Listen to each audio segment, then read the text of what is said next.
What is defeasance? It's how you pay off a commercial mortgage early without actually paying off the loan.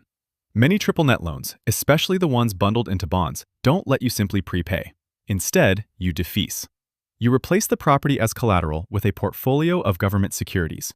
Those bonds are chosen to make the exact same payments your loan still owes.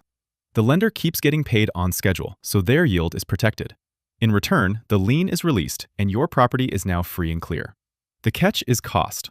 When interest rates have fallen, those bonds get expensive, and defeasance can cost a lot. It also takes a team. Lawyers, accountants, and a defeasance consultant all get involved. The alternative on some loans is yield maintenance, a penalty that does a similar job. So before you buy, read the loan. Know whether it's defeasance or yield maintenance, and what an early exit really costs. This is educational, not investment advice. Always review the loan with a qualified professional.